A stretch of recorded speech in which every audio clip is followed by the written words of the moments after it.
this is like a week later for you, but for us, it was like 2 minutes. 2 minutes, yes. Okay. Welcome to Living Our Best Defective Life. I'm Shannon. And I'm Scott, and I'm the weirdo. This is Number 7.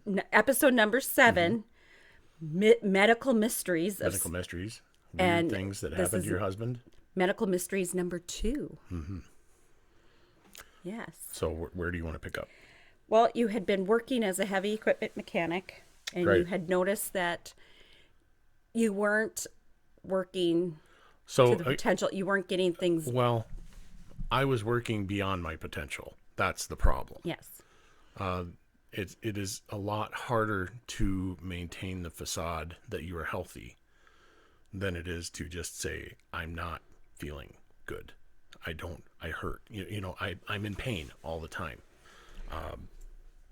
So in order to appear normal, I just never said anything, if that makes sense. He didn't say a lot to me either. I noticed that I knew he was in pain, maybe not necessarily all the time, but there would be times that, we'd be just driving in the car, or we'd be sitting there watching TV or whatever, and he would wince, or just, I guess that is wincing. You be the judge. I reacted to things that did not appear to be there, if that makes sense. Even when the dog would just gently walk past him and he'd have his feet up and brush past his foot, that he'd, sometimes scream out in pain. It wasn't just wincing. And that was hard on us. We'd go up and want to give him a hug, and I guess it would overstimulate all the nerves. I couldn't handle physical touch unless I initiated it, and even at that, sometimes that was too much. Just because I had to prepare myself for the pain that was going to happen. And that was very hard on myself. Now, I, being an adult, understood what was going on and why he was doing that, and knew that it wasn't me. However, our children struggled. They didn't know if they should if they could go up and give their dad a hug. There were times that, they'd run into him and hug him, and he couldn't. He would try to hide the pain, but he couldn't. And, he'd not yell at the kids, but he'd, yell out, ow. I reacted because it hurt. And it wasn't that they did anything that should have caused me pain. It was just that was what was happening. And that, for young kids, that was And our kids hard. were between, 9 and 6? Yeah. Really? When that started happening? I think A lot. even younger. Well, yes, but I'm just saying it was... But yeah, it was very hard. They'd want to play with him. We actually have a picture of probably one of the last few times of him actually being on the ground wrestling with our kids. I was having a really good day. We didn't know at the time that was probably the last time he would be doing that, but I'm just very grateful that I was able to get pictures of that and see that. And our kids, I'm thinking our youngest was probably kindergarten, first grade, is what I'm thinking at that point. So you were let go from the heavy equipment. Yeah, I was let job. go from a job because I basically it was failure to perform. So the way I'll describe it is this way: when you are exhausted and you can't sleep, and when you do finally sleep, it's hard to get up and be on time. You look lazy because you didn't tell anybody that you have something going on with you. Well, and your body at this point in time was recovering. I mean, he had gone several years working, and not getting the adequate rest that he needed. So his body, needed that sleep. Right. And it was very hard. So anyway, so I was let go, and where we lived, there was a weird economic, people were just not hiring for about a year for anything. And I didn't want to go back to driving yet. I didn't have, what am I trying to say? I wasn't ready to say, okay, I can go back to driving because there just isn't anything else available yet.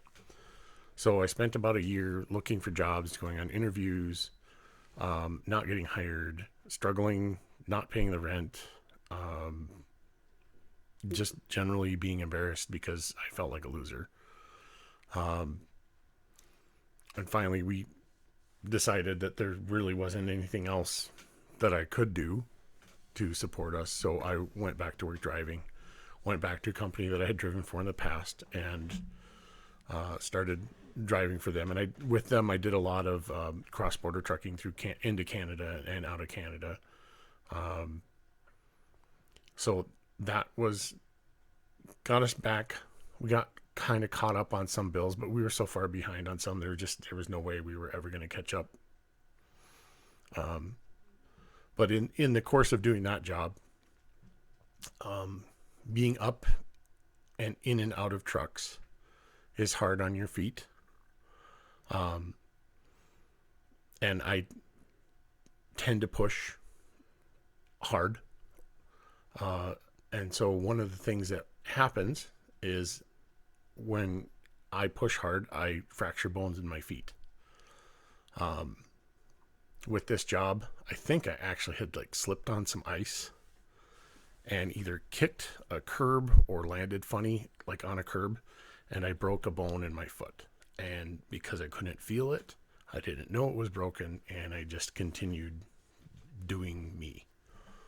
After a period of about 6 weeks, I would guess, the infection that was between the bones started working its way out to the side of my foot and became extremely painful, if that can be a thing. If you've had bone pain, you know that bone pain is really bad. Well, and his foot started to swell up and get all red hot.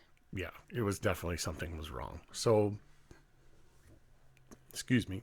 So I had to take some time off, and I had to go visit my doctor. My doctor took one look at my foot and said, "You're going to the hospital." And I saw a surgeon who looked at the x-rays of my feet and said, "You have some problems." And essentially, she fused some bones in my feet and cleaned a lot of the infection out. And I was on massive doses of antibiotics for A good 6 weeks. 6 weeks. 6, 8 weeks, yes, on And I think that was, yeah, on antibiotics. I had a PICC line put in at that time. And I couldn't go back to work until I was done with that. That's what I'm looking for. With that treatment. With that regimen, yes.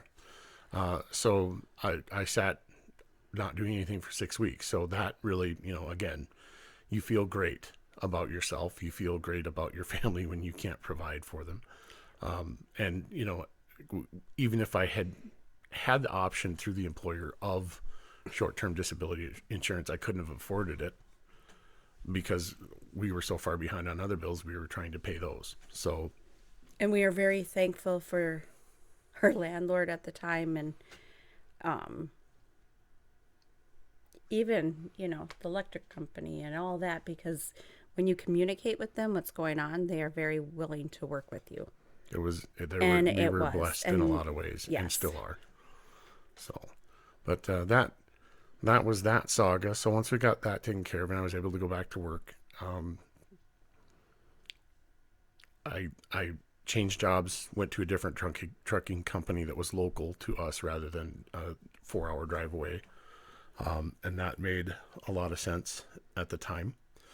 While I was working for them, I had another foot incident. While tarping a load, I stepped on a nail. I had no idea I stepped on a nail until I finished tarping the load and wanted to change my socks because one of them was wet. Now, this would have been, I think, about late March, early April. Mm-hmm. Actually, yeah, about this time of year. and I couldn't get my shoe off, and I couldn't quite figure out why. So then I did get my shoe off eventually. It took a couple of tries, and what I found was that my shoe was full of blood, and so was my sock, and about a 3.5 inch nail was coming up almost through the skin of my top of my foot. Um, so I don't think I even told you about that at that point, did I? You did. Did I call you? You didn't tell me at that point. You just said you stepped on a nail and I it didn't tell you poked how into. gnarly it was. Nope, you Yeah. didn't. And you were close to where your mom and Well, your. no, I was in International Oh, Falls. that's right. When it happened, I drove right past the house because there was no way I was stopping to see my wife. I Only because he knew I would make him go to the doctor, and then his load would be Probably. late, and he I was on wasn't. my way to El Paso, He wasn't going to deal with that. but I stopped in the Twin Cities, and for the night anyway, because that's where how far I could get. And I had my sister and my mom look at it real quick, and they determined that it was a lot deeper than I thought it was. And no, that was not a piece of my sock hanging out of the bottom. It was a vein. We're not going to talk more about that We're not going to talk about. if you're squeamish. Oh, okay. So anyway, it was yucky. They patched me up as best they could, sent me on my way, and I drove 2.5 days to El Paso from there. I unloaded, loaded back up, and wound up picked up a load out of Farmington, New Mexico, and was headed up to Durango, Colorado. Well, actually I was going up to the Bakken oil fields, but I was passing through Durango, Colorado, and my foot was throbbing, was absolutely throbbing. I pulled into a hospital there in Durango and told them what was going on. They took an x-ray, didn't see any infection, gave me a little more antibiotics, and sent me on my way. So that was not cool on my part, but there again, it was easier to fake being okay than to admit that there was a lot going on. At least I thought it was easier to fake that. And part of it was with your drive to take care of your family. Mm-hmm. That was the thing. That was, I mean, he not only does he take care of us, he would, go and he helped our extended family to go and, whether it was cars or other things that needed to be done, he was there to help with I don't that. know what I did, but apparently I did stuff because people say thank you. So I'm not very good at remembering stuff I do for other people. Anyway, so that's probably where we should end this episode. Yes. There's many more, we're going to at least get probably 2 more, Maybe maybe 3. even 3 more of medical mysteries of Scott's and sagas of. I've spent many hours at the ER, in the hospital with him, and at wound care. In fact, wound care They'll get a whole series all their own, won't they? probably. Okay. Ladies of you Wound know, Care, thank you. They they said if my teaching gig never goes haywire or whatever, they would offer me a job We've with done it all. my seen it all. medical information that I have. You can just write me down as your resume. Yeah. So I'm Scott, I'm Shannon. and this is Living Our Best Defective Life, and we'll see you next time. Have a great life.